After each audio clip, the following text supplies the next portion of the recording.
For most of the post-war era, the American corporate bond market operated along an invisible dividing line. Companies rated investment grade by Moody's or Standard, and poors could issue bonds and attract pension funds, insurance companies, and institutional investors. Companies rated below that threshold were effectively locked out of the public debt market. Banks would sometimes extend loans to smaller or riskier firms, but the broad capital market was closed to them. That left a significant share of American businesses, particularly mid-sized companies and those carrying heavy debt from prior acquisitions, without access to long-term financing at any meaningful scale. The market was not broken exactly. It was simply blind to a large portion of the economy, and that blindness turned out to be expensive for investors as well as for borrowers.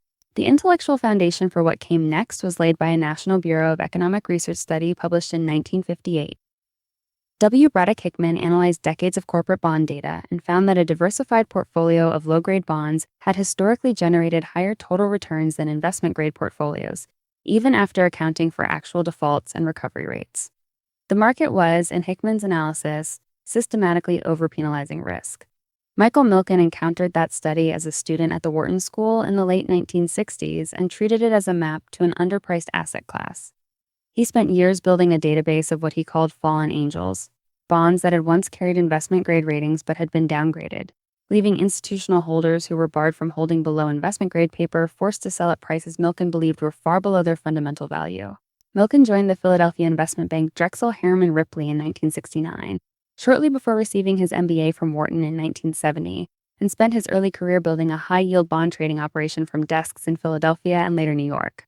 In 1978, he moved the entire group to Century City in Los Angeles, a decision that ran against every instinct of a firm headquartered on the East Coast. The Beverly Hills arrangement was structurally unusual. Milken ran his department almost as a standalone unit, with a contract entitling him and his team to a large share of the profits they generated. That autonomy would matter considerably later.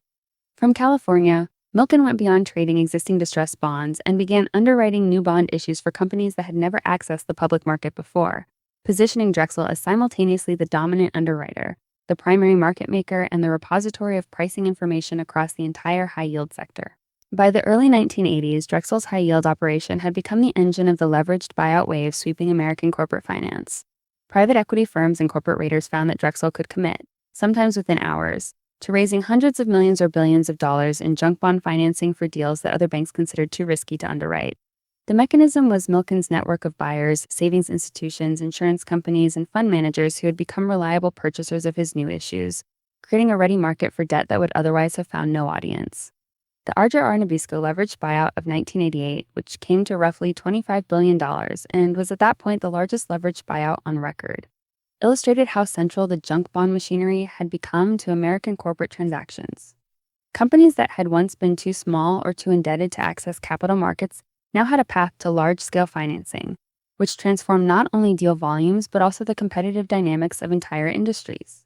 By the mid-1980s, Drexel, Burnham, Lambert had become one of the most profitable investment banks in the United States, a striking position for a firm that had been a second-tier operation before Milken's business reshaped its revenue base.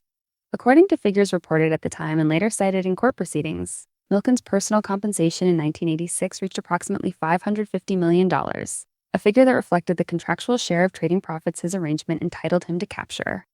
Milken's operation held what amounted to a structural franchise. It underwrote the bonds, made markets in those bonds, and maintained the relationships with nearly every significant buyer. That concentration of roles in a single firm gave Drexel pricing power and information advantages that its rivals could not replicate, and that, in retrospect, also created conditions for serious legal exposure. The same network that made Milken's operation efficient also generated significant legal risk. Milken maintained close relationships with dozens of institutional buyers who regularly received allocations of new bond issues. Prosecutors and historians have argued, drawing on testimony from cooperating witnesses and internal documents, that some of those relationships crossed into arrangements where buyers received undisclosed benefits, including guaranteed profits or the absorption of losses on certain positions, in exchange for reliably purchasing new issues. Separately, the wave of mergers and acquisitions activity financed by junk bonds created enormous incentives for people with advanced knowledge of deals to trade on that information. Ivan Boesky, an arbitrageur who specialized in acquisition situations, was a prominent figure in the same ecosystem and became the thread that investigators pulled to reach Milken. In November 1986, Ivan Boesky agreed to settle charges with the Securities and Exchange Commission, paying $100 million, the largest insider trading penalty that had been recorded to that point. Boesky had been systematically trading on advance information about corporate acquisitions, and the SEC's investigation traced some of that information flow into Milken's network. As part of his settlement, Boesky agreed to cooperate with prosecutors and, according to accounts in contemporaneous press coverage and later court filings, provided documents and participated in recorded conversations. The cooperation agreement fundamentally changed the trajectory of the investigation. Instead of ending with Boesky, prosecutors now had a cooperating witness with direct knowledge of transactions inside the Drexel operation and the ability to testify against Milken and others. Under sustained pressure from a potential racketeering prosecution under the federal RICO statute, and facing the prospect of an indictment that would have frozen the firm's assets and made it nearly impossible to operate as a registered securities dealer, Drexel Burnham Lambert in December 1988 pleaded guilty to 6 counts of securities fraud and mail fraud. The firm agreed to pay $650 million in fines and restitution, the largest securities enforcement settlement that had been reached up to that point. Prosecutors led by Rudy Giuliani, then the United States Attorney for the Southern District of New York, had used the threat of RICO charges deliberately. A RICO indictment would have allowed the government to freeze assets pre-trial, effectively ending the firm before any verdict. Legal scholars have since debated whether that use of RICO against a financial firm was appropriate or constituted prosecutorial overreach. The debate was unresolved then and remains contested. The guilty plea extracted costs beyond the dollar amount. Drexel lost its ability to issue government securities, removing a core business that provided liquidity and credibility to its balance sheet. Institutional clients began reducing their exposure. The high-yield market itself came under severe pressure in 1989 when Congress passed the Financial Institutions Reform, Recovery, and Enforcement Act, which required savings and loan associations to divest their junk bond holdings. Because savings institutions had been among the most reliable buyers in Milken's network, their forced selling created a sharp market dislocation at precisely the moment Drexel most needed stable conditions.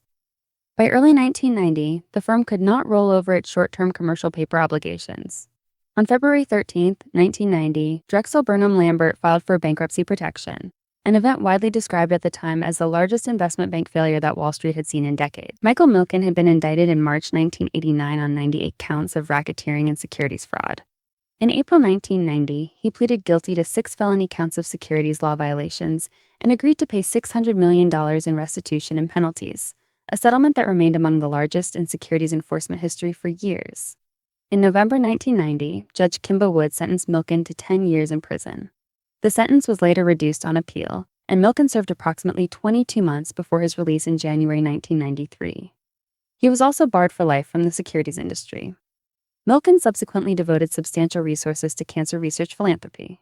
In February 2020, President Donald Trump granted Milken a presidential pardon, a decision that reignited debate among legal scholars and former prosecutors about whether the original prosecution had been proportionate. One of the more counterintuitive outcomes of the Drexel collapse is that the high-yield bond market did not collapse alongside the firm. Other investment banks, including Merrill Lynch and Morgan Stanley, moved quickly to absorb Drexel's bankers and continued to underwrite high-yield debt for corporate borrowers. The market contracted sharply in 1990 amid the recession and the forced selling from savings institutions, but it recovered in the early 1990s and grew substantially over the following decades.